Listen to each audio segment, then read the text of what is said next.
Hello, hello. Hello, hello. Hello, hello. Hello, hello. Hello, hello, plant. Welcome to the show, where every flower tells a story. Watch them grow. Hello, hello, plant. In every shade and room, for every heart and every hand, we've got something for you.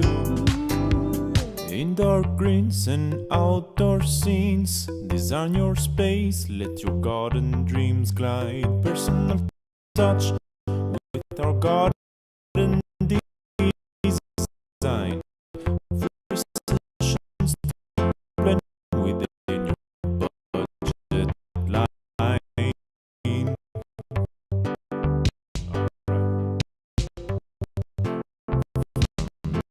Tiny seeds to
And at the end of this, you'll be able to say, well, I could use Dichondra, which we've got here, to grow a Dichondra lawn in an area that's part sun, part shade. Or I could use blobs because they don't need much water that regularly. And so I'll take you through, you'll learn the names, you'll see all the different ones. And it's kind of a gardener's educational video, and it's all about nature's carpets, those low spreading plants you can use to dress up your pots, your baskets and your garden beds. So let's get into it and let's have a look at the first one.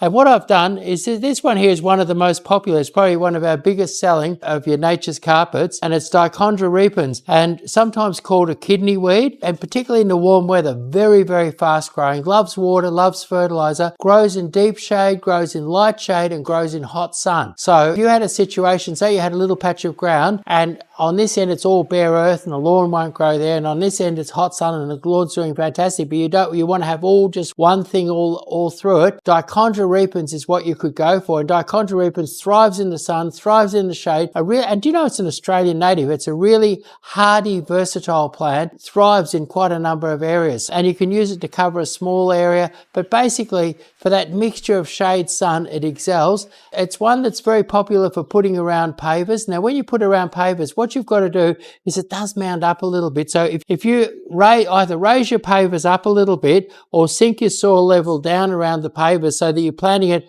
an inch or two beneath the pavers, and then when it comes up, it doesn't override the pavers too much. It's a little trick with Dichondra repens. So Dichondra repens, great for sun and shade, and great to put around your pavers, great to grow a lawn or a small size or a medium sized patch, and it stays green and lush all year round. So that's your Dichondra repens.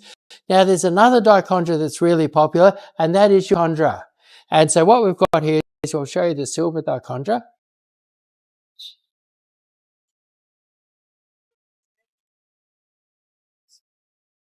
This is your silver Dichondra. Now this is very, very versatile. It'll grow in the hottest hot sun and actually thrive and grow very, very quickly in hot sun. It will grow in deep shade. I've grown it successfully in both situations. It doesn't do well in very, very cold or frosty conditions during the winter, and it will die away a bit, but it will come back again in spring. So silver dichondra really takes a variety of situations, but its applications in the landscape are very, very varied. First of all, you can grow it in a hanging basket like this, and it's beautiful. And it's fast growing. And not only that, you could plant it in a hanging basket, and you could put a beautiful, purple and white petunia there and have that on top and have the silver dichondra cascading underneath. So it's a plant that you can mix with other plants, but it has other applications. Say you've got a retaining wall, or you've got a plant. A lot of people these days have planter boxes that they've constructed in front of the house, and you put a beautiful tree in it. Well, silver dichondra is the plant that could cover the planter box and cascade over the side of the planter box, and you can snip it sort of like that, sort of so that it doesn't completely cover your render on your box. So it can be used for cascading over the side. It can be used as a ground cover. When I do foxtail ferns, they're a beautiful green fluffy sort of a fern, and I always use silver dichondra underneath. It's a green of the foxtail fern, contrasts nicely. So I use it as a contrasting plant to make other plants show up more. And it works well with coloured foliages, like, say, for instance, Irisine bloodleaf, which is a red-leafed plant. And if you put this underneath, the red really shines out. So it's a great contrasting plant. Basket. And the other thing where it looks really good, if you've got a dark coloured pot, say it might be a black pot or a dark brown pot, and you put a nice maple or something nice in that pot, and then you put the silver dichondra on the bottom, and you have it cascading over the side of the pot. So silver dichondra, lots of applications, hardy and easy to grow, not great in an icy cold, where most Melbourne situations are okay, but if you get up in the country, it's very, very frosty. It will get knocked around a bit in the winter. So that's, but if you establish it well before the winter, although it gets knocked around, it'll come back in the spring with a vengeance. So silver dichondra, hardy and easy to grow, lots and lots of landscape applications. Now let's look at the next, nature's carpet.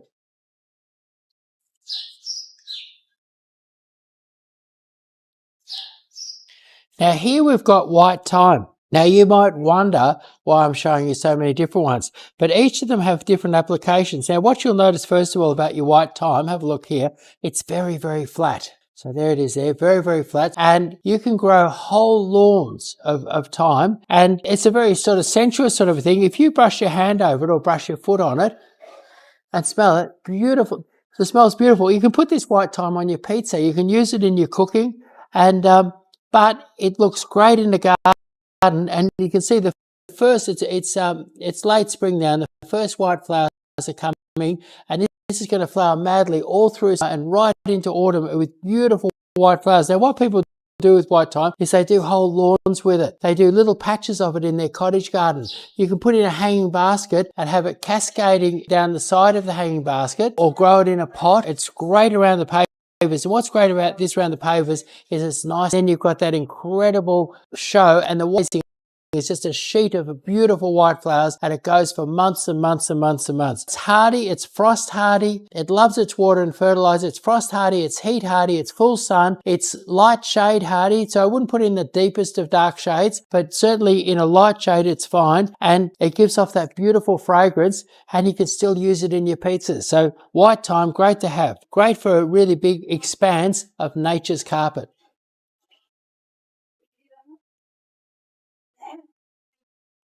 Now we've got the Pratias. Now here you see your white Pratia. Now I love the Pratias. The reason why I love Pratia is that Pratia, it's like a green moss, and it's just like a low fine green moss, and it spreads beautifully. And the flowers on the Pratias started really at the beginning of October this year, and they're beautiful little white starry flowers. You can have a look at that there. That's it there. There's your white star Pratia. So beautiful little white starry flowers. Now you can grow your white Pratia in a hanging basket, but best of all, you grow it in the garden. Put it in round the pavers. Often when I'm doing a garden design and we do some stepping stones, and the stepping stones are going across the beautiful cottage garden, I'll put little white Pratias in all around my stepping stones so that they're set in a nice low thing that won't trip people up. And they will take a little bit of light foot traffic, and they flower for ages, and they give you that lovely fine mossy look. I've found with the white Pratia, it's very, very hardy and reliable. You know, lasts for years and years and years, easy to grow, and really sticks around and looks good. So there's your white Pratia.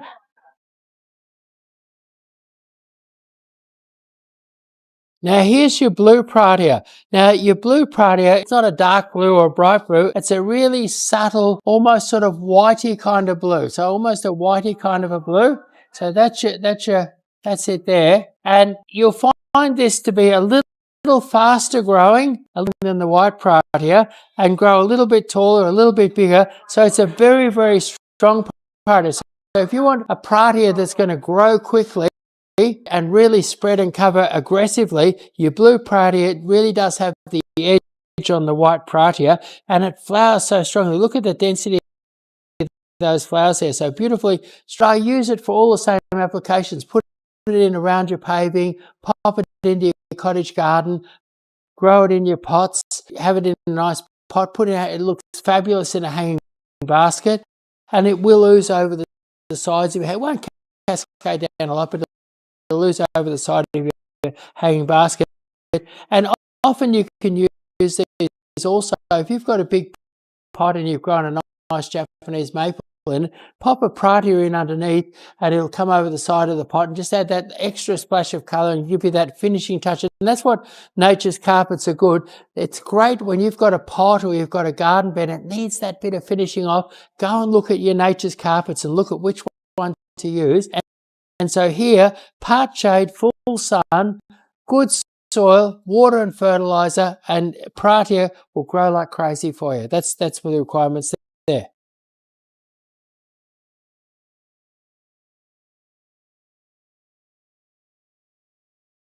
Now what we've got here goes under a few names. Lime lava is perhaps the most popular name. Zen moss is another name, because we often use this in our Japanese or Zen style gardens. And what's great about this is that this loves the hot sun.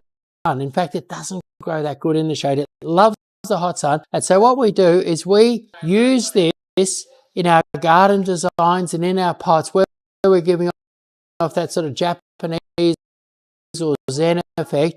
And we use this as a moss that thrives in the hot sun. And they'll grow quite big. It'll cascade over the side of a pot, and it has a lovely look to it. And what's often we have it back of the nursery, and I've often gone to a child there and talking to the lime lavas and patting them like this, because they're having their own little imaginary fantasy, because it really is a sort of an amazing plant that triggers the imagination. So grow it in a pot, grow it in the garden, grow it in the hot sun, and once you've got that out there in the hot sun, what it really needs, where I see customers losing, whether you just stick a little hole in the clay and it's sitting there in the clay, it doesn't do well. And to understand how to make it do well, you'd have to understand how this plant lives. Basically, it's an Australian native that lives up in the mountains, up above the snow line, say up on top of Mount Buller. You'll find these, and what they do is that they grow in the cracks between the rock, where there's gravels and sands and water that runs down, and so there's plenty of water with fabulous drainage, and that's where it really does well. And so if you you need to dig nice big hole, nice soil through, and then you fertilise it and you'll thrive. Because of that, if you water a big bowl and you water it and fertilise it, it'll thrive and go on for enormous, and it'll cascade over. It's beautiful textures and shapes in it. We've got here's where we've planted Japanese and planted it around the base, and it's out in amongst the rocks, and it looks. So this is your Zen moss. So hot sun, water and fertiliser, and give you that beautiful mossy effect. It's not something that you'd want to walk on. You can mass large areas of distance, come in and buy more of these of amazing ripply green moss. But make sure you've got good drainage, plenty of water, and lots of things with your Zen moss, Scleranthus biflora.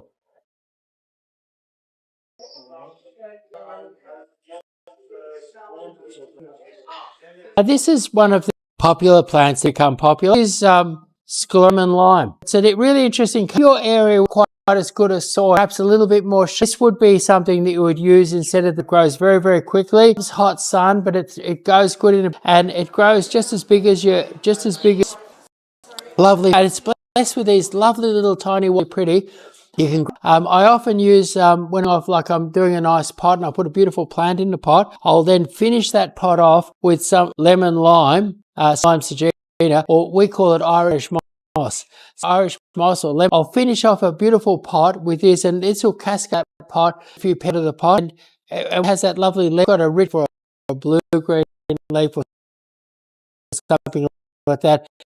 It provides a beautiful contrast, but you could also in the garden, and it's a little bit hardier. It's hardier than your a little bit hardier than your Zen moss, and that slightly different color. And the other thing, let's leave that on the table for a minute. Take two of them away and bring the green one on.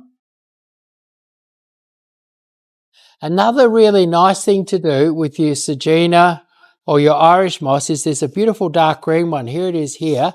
And what I've been doing is I've been doing nice pots with pebbles and maybe putting a nice bonsai in the pot, and then putting the green and the dark green and the lemon lime together. And it's a lovely, subtle little contrast growing these in little patches and mixing up the two different colors.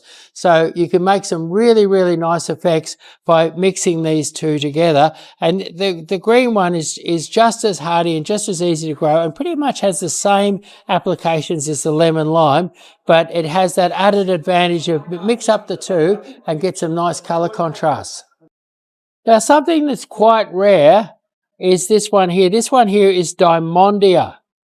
And Dymondia, actually, I've had a few people come in and they've told me that they're terribly worried about snakes sneaking up to their house. And they've asked me to do landscapes where the snakes can't hide. And one landscape that I did was really quite extensive. I think we planted 300 or 400 of these ones here in the landscape.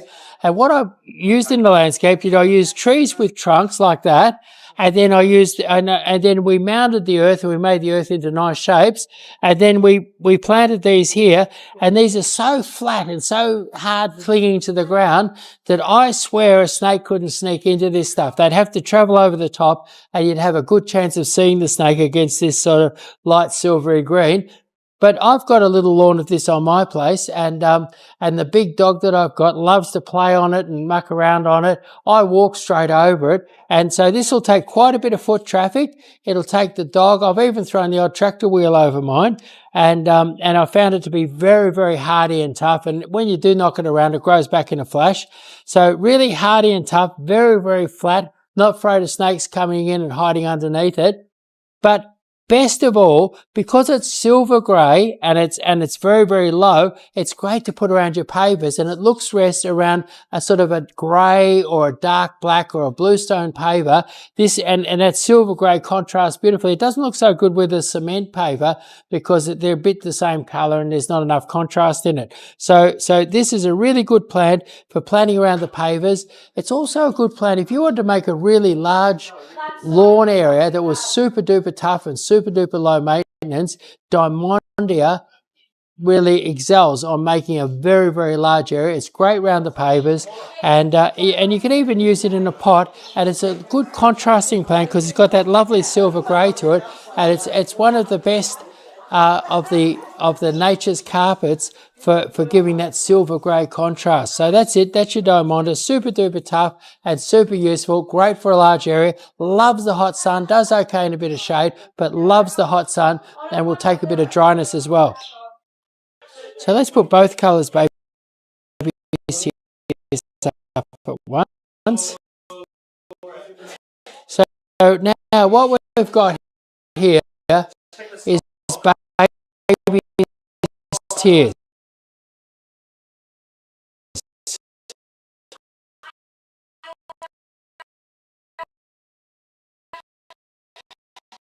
And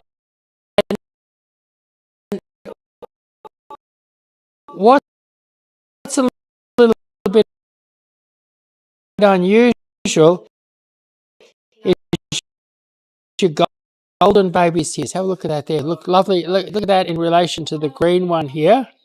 That's your green and that's your gold there. All right, so that's your babies here. So it comes in 2 different colors.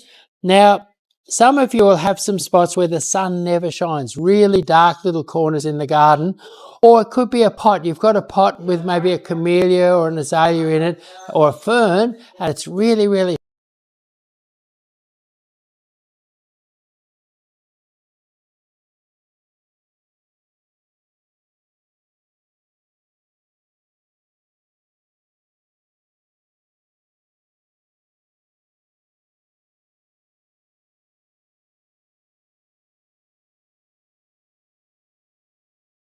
shady, and it's got all this big brown earth around it. Pop this in the bottom and it'll fill the pot, cascade over the side, plant it on the base of your, if you've got a dark shady path up the side of the house with some pavers there, plant it around the pavers. It stays nice and flat, it spreads really vigorous. What it loves a little bit of fertilizer, plenty of moisture, and it loves the shade and sun. If you plant this in the sun, it'll kind of shrivel and it's no good in the sun. So, and you know, it's such a pretty plant that you can plant this and just have this in a hanging basket and put something. So, babies, beautiful one for deep shade, and it's fast long shade. Ajuga, and this is one of my favorite ajugas here. Ajugas are sometimes called bugleweed, and a lot of people will think, oh, just they've got weed in them, they must be a terrible. But yeah, but this one here is called But the thing with the fact that they are called bugleweed is what I like about them, because what it is that you might have some dark corner in the garden where nothing much grows, and it's colourless and terrible, so nothing much grows in that corner. So here's a colour. Your burgundy glow has beautiful purpley blue flowers. It's reds, and look at the colour in this. Look at the colour there. You've got sort of greys, pinks, mauve,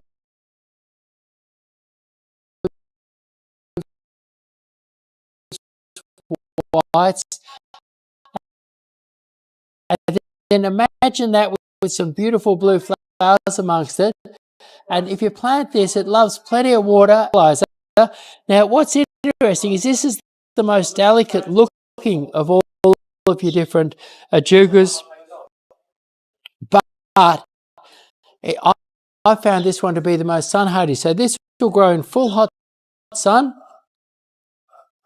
And where I use this, a situation where I'd be likely to use this is, say, hydrangeas look great in spring and summer when they're covered in flowers, but in autumn, when the leaves fall off, they can look a bit sad.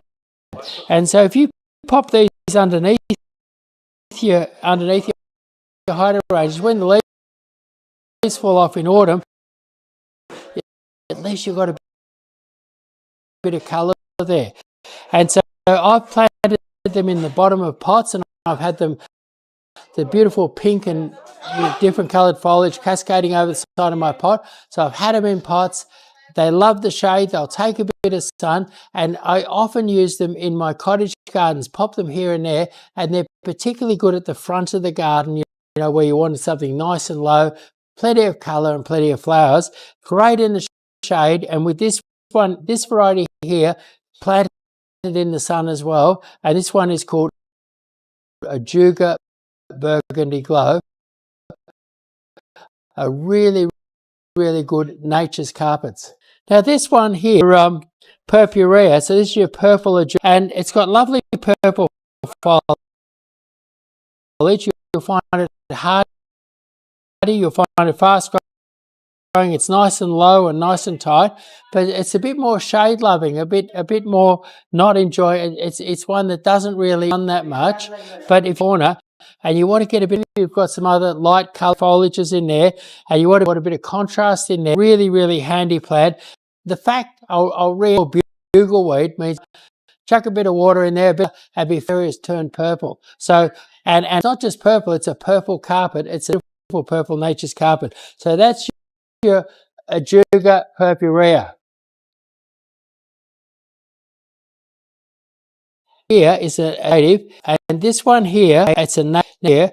You'll see if we can get up closer. Full little violet flower buzz, and a lovely green mound. Now, this is in a pot, and you can put it into a hanging basket mound of these. See, they can grow and have lots. They're really fast to grow, but also a spreader. So around your pavers or them in the landscapes where people have got maybe somebody's side of the house, and you put it spreading, and all turns dotted. Nice low carpet. That is Woodland Violet. So and beautiful little nature's very easy to grow. It's a bit of moderate, somewhat.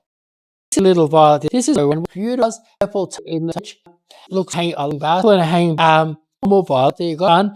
A little Liza, you'll find this is a very strong, aggressive grower, and it can cover quite a large area, and its name is a woodland violet, so it does well under trees. Its natural spot where it does really, really well is planted under trees, makes a beautiful ground cover, and that combination of purples and dark purples and light purples and lovely fine foliage makes it a beautiful nature's carpet, and it's great in a pot, great in a basket, and great under trees, and great in a sort of not too sunny garden bed, and you'll find it's very hardy and very, very persistent. So that is a woodland violet.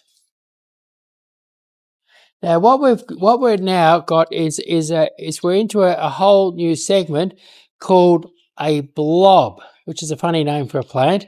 And what we have here is the purple. This one here is your purple blob.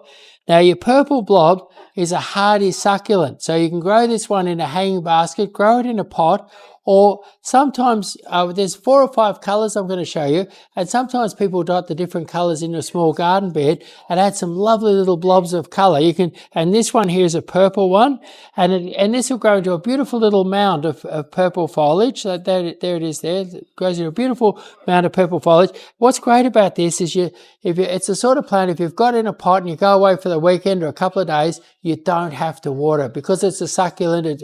It holds its own water supply inside the foliage, but unlike a lot of succulents that go big and scraggly, it just stays in a beautiful little mound. So grow it in a hanging basket, grow it in a pot, or grow it as a little splash of colour in the ground, or even mixed up with the other blobs. And I'm going to take you through the other blobs now. So let's have a look at the next blob.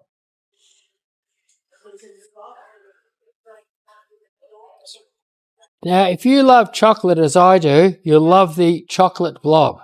And unfortunately, it doesn't smell like chocolate, but it's got that sort of browny red chocolatey look. So there it is there, browny red chocolatey look. There it is there, browny red chocolatey look. And this one here, I've seen people, this one here is quite a vigorous grower. And if you wanted to cover a large area very, very quickly, this would be a really, really good one to cover a large area. But also looks good. You put in a hanging basket, put in a pot, it'll cascade over the side, and you get the best colour. If you put this in the hottest sun, you'll get the best colour. Put it in the shade, and unfortunately the colour will fade.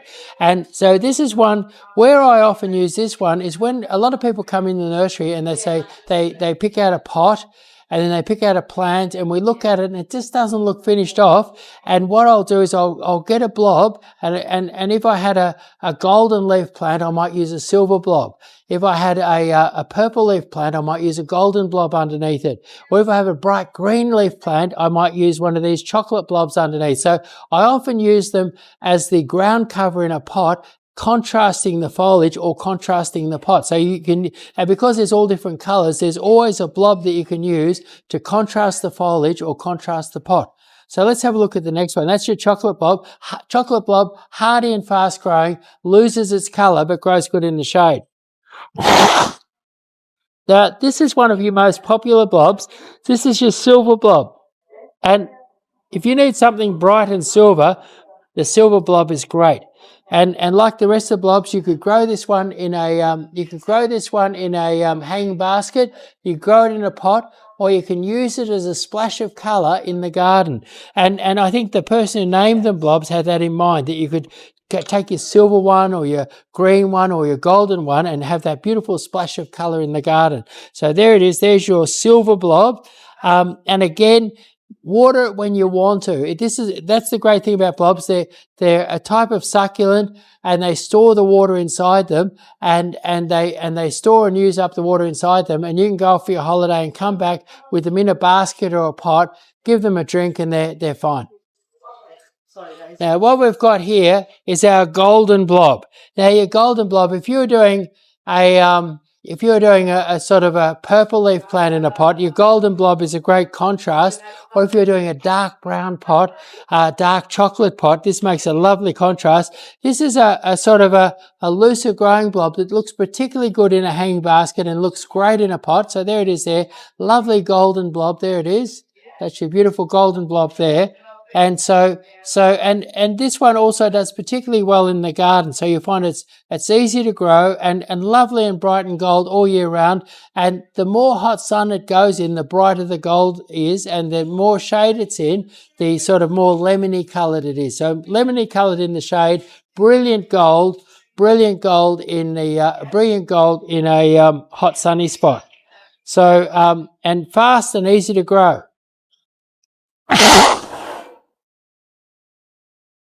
Now, this is your speckled blob, and now what I've noticed about the speckled blob, I've been growing all of these in my garden, and what I've noticed about the speckled blob, there it is there, have a good look at that speckled blob there. Very, very fine, lovely variegation. Now, the speckled blob will actually sunburn in very, very hot sun. So, and it thrives in the shade. So you'll find that your speckled blob, fabulous in the shade, your speckled blob, fabulous in the shade, and makes a beautiful basket, cascades over the side, loves a bit of water, loves a bit of fertilizer. Grow it in a pot, grow it in a garden, but don't put it in that super hot afternoon sun because it will frizzle. I've never seen the sun kill it, but it'll frizzle and it won't look the best. So keep it out of the really hot afternoon sun, morning sun, dappled shade, a bit of shade, under the veranda out the back, under the pergola, that little bit of a sheltered spot, and it'll flourish, it'll cascade over the side and it'll look beautiful. And it's a lovely soft sort of soft coloured variegation, soft coloured green, and gives off a completely different look to any other blob, and very, very, good for use in the garden, in the basket, but keep it in a sort of a cooler, shadier spot. As I've been growing all the blobs, I've actually grown to love this one of the best. This is your green blob here. Now, your green blob, possibly because it is green, is the hardiest and fastest growing of all the blobs. And what I've found with the green blob is that the green blob grows really, really fast, will fill a pot in no time, cascades over the side, cascades right over the side. You could grow the most beautiful big baskets with a green blob. You could have big pots and you could fill them really quickly and they could cover right over the sides, cascade right over the side. But it also could make, if you wanted to mass plant an area and have a beautiful green carpet on the ground that was a succulent, that was really, really hardy, nice and green, nice and flat, you find your green blob super duper hardy, super duper fast, and super duper spreading. So really, really good to fill a big pot, to fill a big basket, or fill a big garden bed quickly. So that's your green blob, and that green is really, really nice. And again, putting it in a pot and contrasting colours, this would look great if you had a purple leaf maple. The lovely bright green blob underneath would look lovely with that purple maple. Or if your garden, if you're into that sort of green on green look, then you'll find that this is the blob for you. This is your green blob. Now, let's have a look at them all together. So there we are. Look at this here. Look at all the colours you've got here. Beautiful set of colours. I'll turn them all around so that you...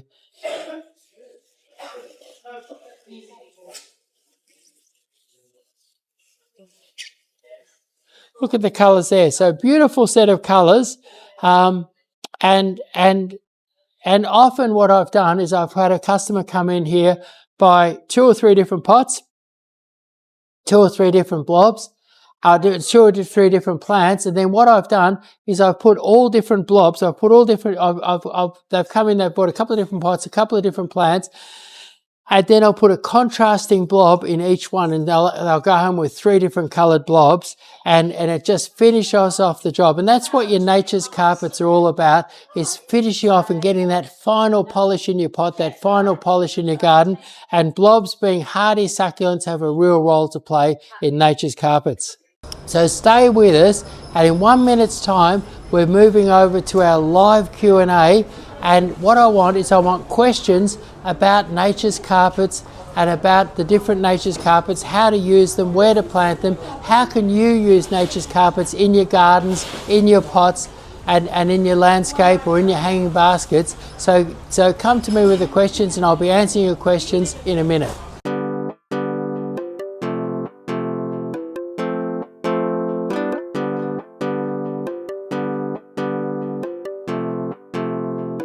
Is the tree so grand? Every leaf and bird, it's all at hand. Hello, hello, plant. Welcome to the show, where every flower tells a story. Watch them grow. Hello, hello, plant. In every shade and hue, for every heart and every hand, we've got something for you. Indoor greens and outdoor scenes, design your space, let your garden dreams glide. Personal touch with our garden design, free sessions to blend within your budget line. Alright. From tiny seeds to trees so grand, every leaf and bird, it's all at hand. Hello, hello, plant.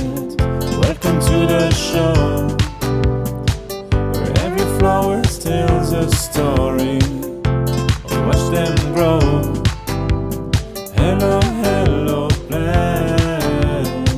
In every shade and hue, for every heart and every hand, we've got something for you. Now everybody, let's say hello, hello. Hello, hello.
你要借，我要等它的那个 USB 出来。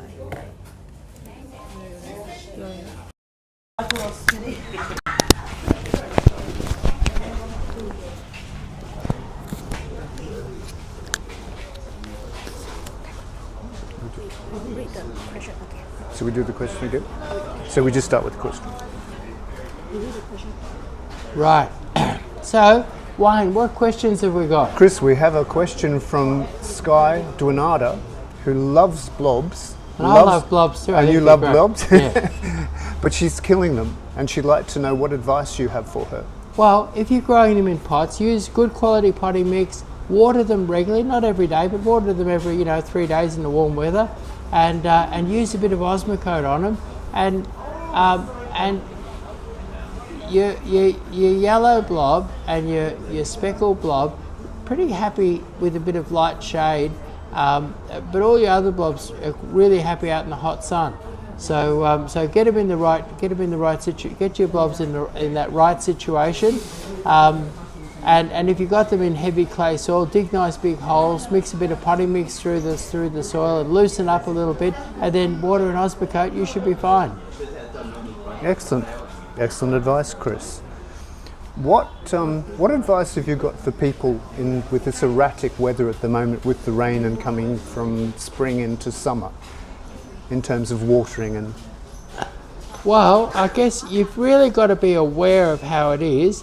What will happen is this. Actually, it's an interesting. There was a thing on the ABC, and they said that the last time that Lake Eyre was this full was our wettest year in recorded history, and that was back in the early 70s.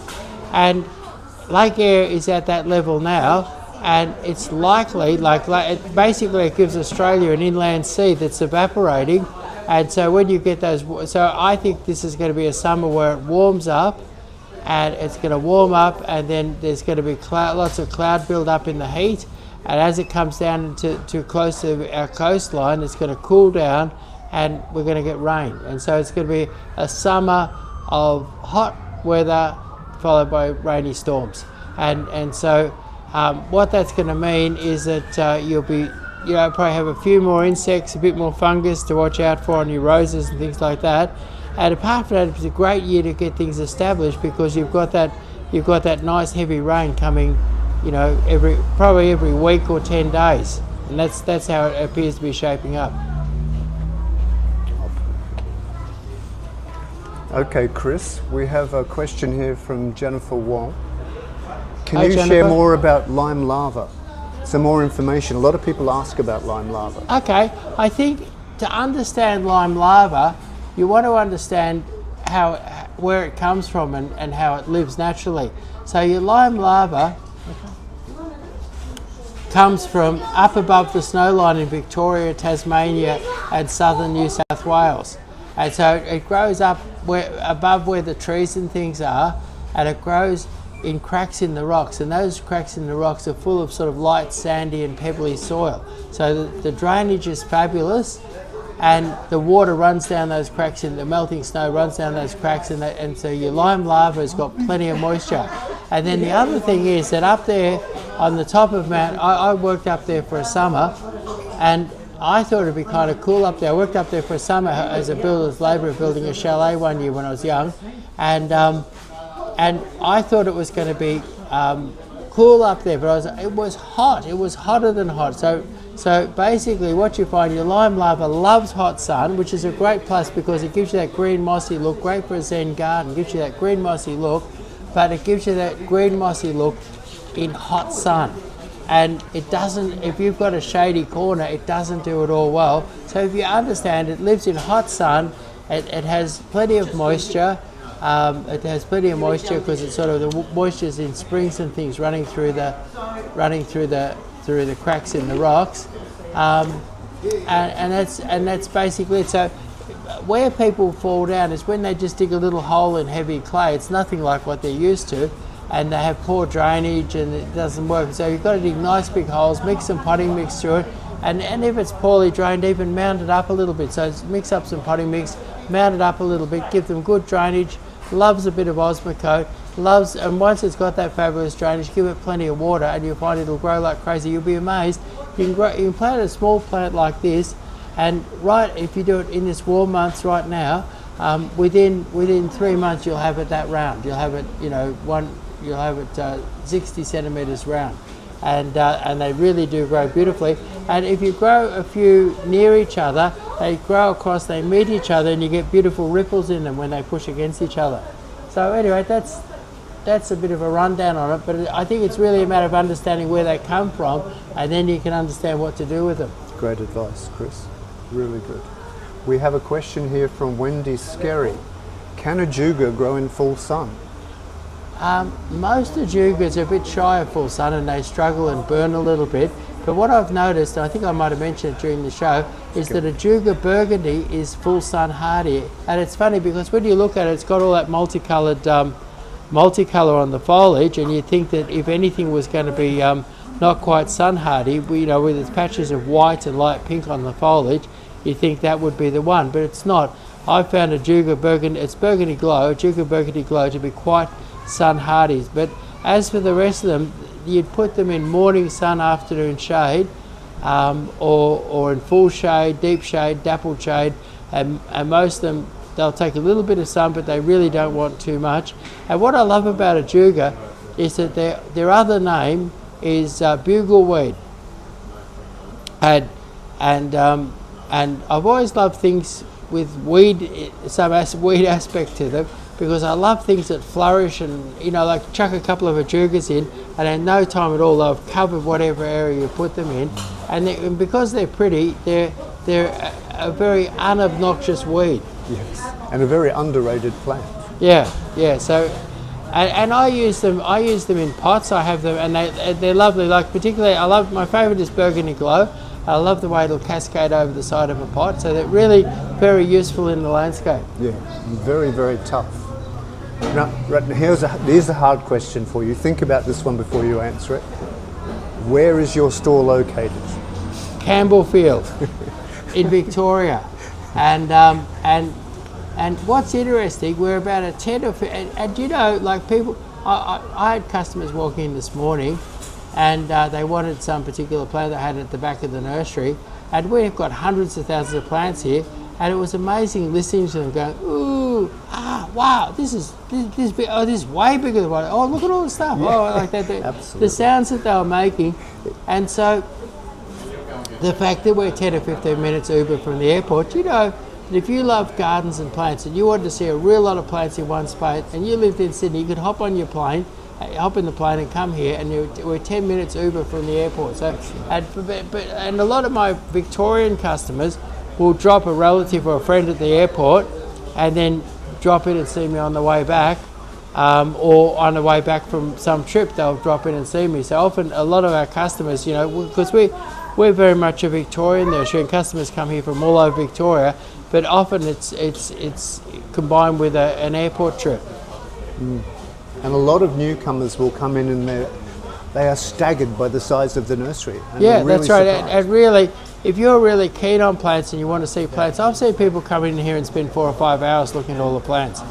And I've never counted them all, but there's 100 or 200,000 plants out there. Easily. So come to Campbellfield and check it out. Absolutely, most welcome. Chris, what advice have you got for people who are now fertilising as we come into summer? I think it's a great idea, and I'm a big fan of the slow release fertiliser, because the slow release fertiliser, you put it on and it keeps on fertilising for 6 months. And even though it's a chemical fertiliser, you're not releasing a lot of nutrients all at once, because with your non-coated fertilisers, the ones that sort of dissolve in water straight away, with your non-coated fertiliser, what happens is that it releases all at once. The plant can't use it all at once, and so it ends up in a creek or a river or wherever it becomes pollution. But your slow release fertiliser, which most of it these days are plastic coated, slowly releases the fertiliser over 3, 6 or 12 months, and the plant gets this wonderful little trickle of fertilizer, which it can use. It wouldn't use 100% of it, but would use most of it, and so you don't end up with as much fertilizer in your local river, creek, or sea, and end up with all that blue algae and things like that. So basically, although slow release is a chemical fertilizer, or largely a chemical fertilizer, I think that it's quite environmentally friendly. Now here's something you're very passionate about. There's a question here, do you have any weeping natives in stock? We do, actually. It's funny you should say that. And say you're planting some of our nature's carpets, and you could and you've got lovely moundy low garden. Just to finish it off, you might need a nice weeping tree. And what we have here is we have two different types of weeping acacia, which are grafted at about 4 foot in height. There's the acacia limelight, which is kind of really soft and bright green, and then there's the acacia. Actually, we have 3 different sorts when I think about it. But then you have your acacia waterfall, and then what's that yellow flowering one? It's Creeping Jenny? No, the yellow flowering grafted standard acacia. Oh, sorry. Miss Muffet. No, not Miss Muffet. Goldilocks. We also have Goldilocks, which has beautiful golden flowers and lovely silver foliage.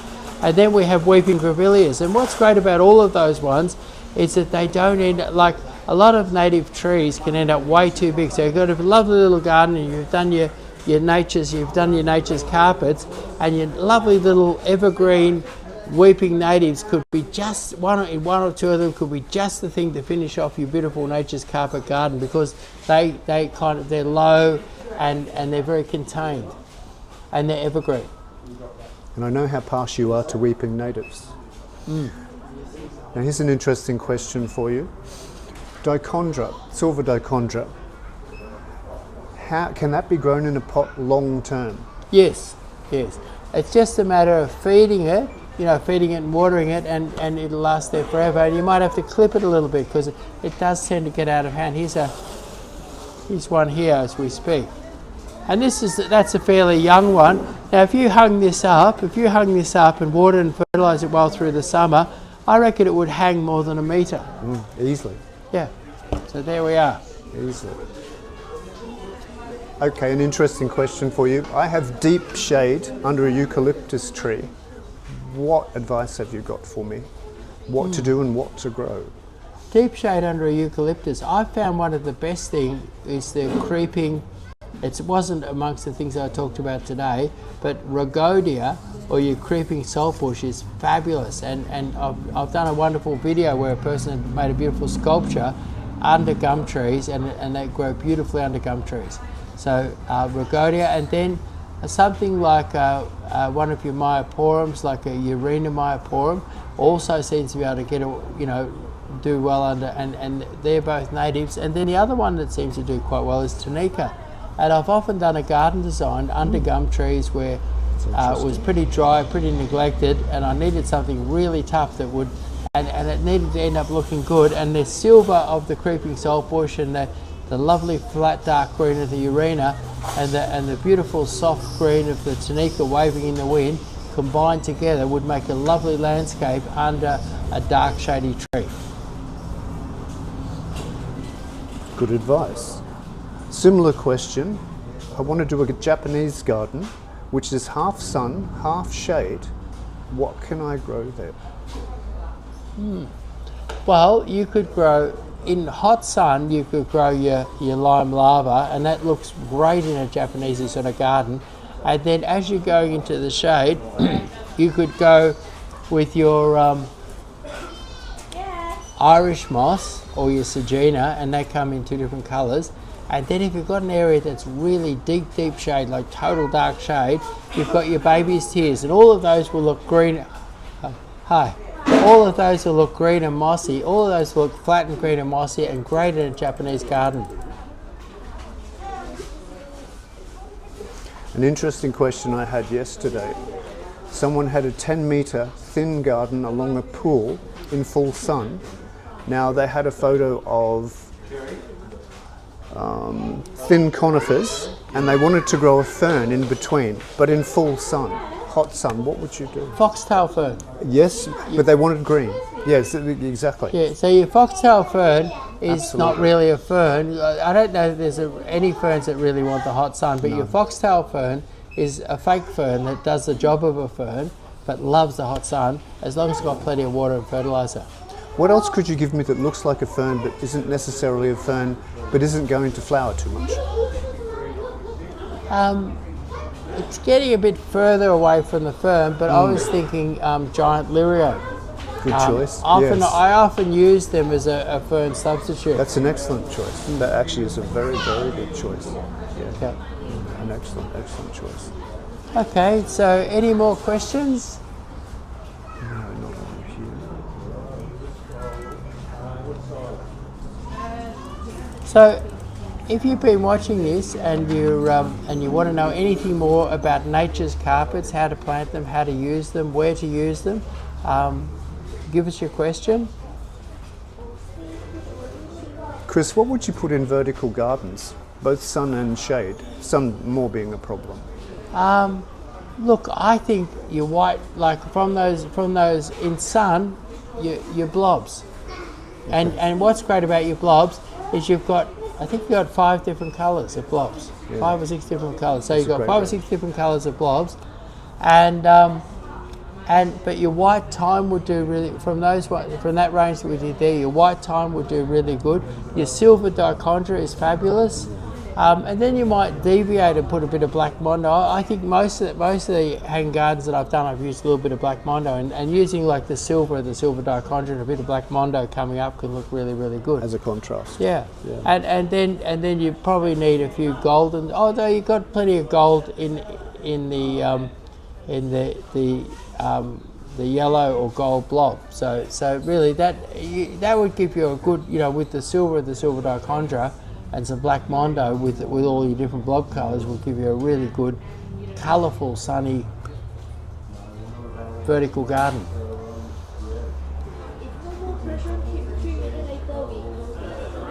Okay, no worries. Okay, yeah. Yeah, so if you've got any more questions, let's get them now, and in a couple of minutes we're going to close the live.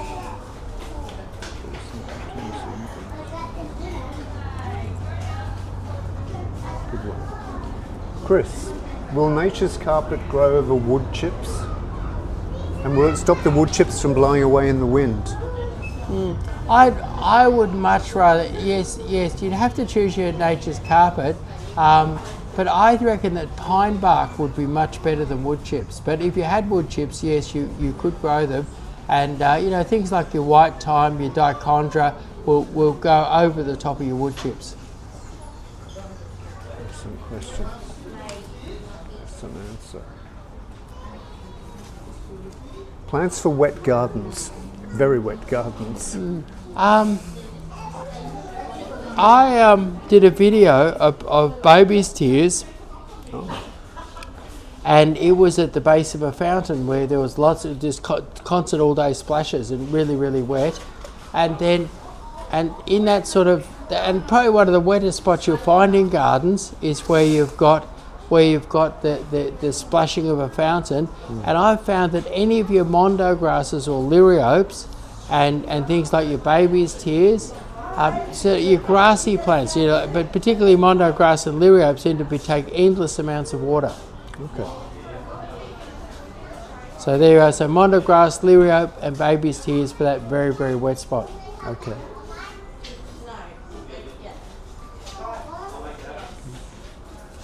Black wood chips? What's your comment on black wood chips? Look, I think if I was selling my house and I wanted to look really smart the next day, I think that black wood chips has that crisp, bright, clean look. But as a long-term cover on the garden, I'd much rather use pine bark, which doesn't have as clearly defined a colour, but pine bark is good really good for plants to grow in, and when it rots away, like if you put pine bark for 10 or 12 years on a garden and then pull the pine bark back, you'll find the most beautiful soil underneath where it's been sitting for years. Whereas I don't believe that the black wood chips really do the good for the garden and the good for the plants. It's something like a pine, but almost any other. So, but probably when I've been helping people who fix up a house to sell, then I've tended to use the black wood chip because they're so sort of crisp and bright and fresh looking. But doing up your house to sell. But I think over time, I'd much rather have pine bark. Good advice, very good advice. A lot of people ask me, what are your 5 favourite plants? Wow. Okay, 5 favourite plants. I reckon cousin it would have to be one of my favourite plants. Yeah. Senkaki maple would have to be a favourite. Anaba shadare. Now Senkaki is the one with the beautiful red stems and the sort of goldy kind of foliage, and bright red stems that are naked in the winter. Very, very bright and nice. And then your Anaba shadare is a really strong growing, full, beautiful, dark purple weeping Japanese maple. And your cousin it is a sort of a sprawling, moundy, stringy kind of green ground cover that covers a large area and really is a great support act. I use that a lot in my garden designs. Then I love silver birches, and in particular I love the moss white silver birch. The moss white silver birch, beautiful white trunk and lovely fine green foliage, and I love using it in the landscape. And then the difficult question, and I reckon it would have to be a Yatsubusa pine. I'm using those all the time in my garden designs. The Yatsubusa pine is, if you go to Japan, you'll see lots of beautiful pine trees in people's gardens, and having a beautifully trained pine tree seems to be the essence of a Japanese garden. And I've found a normal black pine a bit hard to train and trim and work with because they grow too quickly, but the Yatsubusa pine is a compact Japanese pine with the white candles just like the black pine, but it's compact and easy to train, almost trains itself, and gives you that Japanese garden without having the fabulous skill that it takes to train a Japanese black pine. So that would be my 5 favourite plants. Excellent. Really good choices. Now we have a question from Shari too. She has an old Morea and she wants to know how to boost the growth in an old plant, an old Morea. It's still flowering, but she wants to... Yeah, I would imagine that what you would want to do with that is build it up a little bit. What I'd do is I'd put a really good dose of dolomite lime around it. Say it's a big old plant, you could put like a kilo of dolomite lime all around what you'd call a drip line, which would be the edge of the leaf now where the water falls down. So a kilo or so of dolomite lime, leave it for a month, and then put a couple of tablespoons full of Osmocote around it, and then next spring or late next spring, cut it right back and keep it well watered this summer. Then when next spring comes, cut it back right at the start of spring, end of August, beginning of September, cut it back really, really hard and get it to bush right back again. So the idea would be build its strength up until next spring, get plenty of fertilizer, and what you find, your evergreens like that need a bit of calcium to take up their nitrogen and phosphorus, etc. So that's the idea of the dolomite lime, and then that really good dose of Osmocote, plenty of water in the summer, keep it nice and moist, build it right up, then a good hard trim at the end of winter, beginning of spring, and you'll find it will take off and go.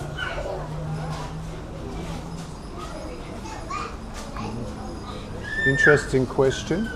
Could you put pine bark over the top of black wood chips? No, I tend to rake up the black wood chips and put the pine bark on the ground, because pine bark on the ground seems to really improve. The worms get in and they feed on the pine bark and go into the dirt and really improves the soil.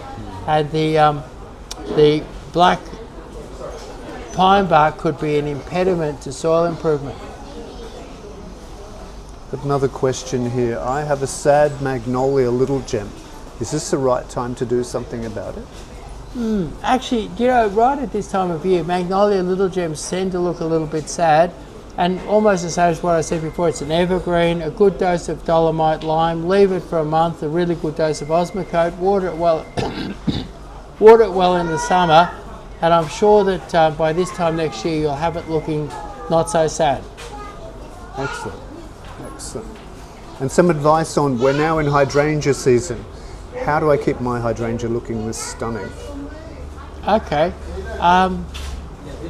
fertilizer and water. Like they're just coming into bud, coming into flower, and what you're going to do is keep that water up to them. They love their water, and keep the fertilizer up to them. So a bit of Osmocote or something like that. Right. We have to wind up now, Chris. Okay, we have no to go worries. off and do some work. Yeah. So I hope everybody liked the show about nature's carpet, and we'll be having another show next week, which we'll be promoting shortly, and an educational plant type show that you can join live, of course. And we'll see you later on. Thank you very much. Thank you for joining us. Thank you.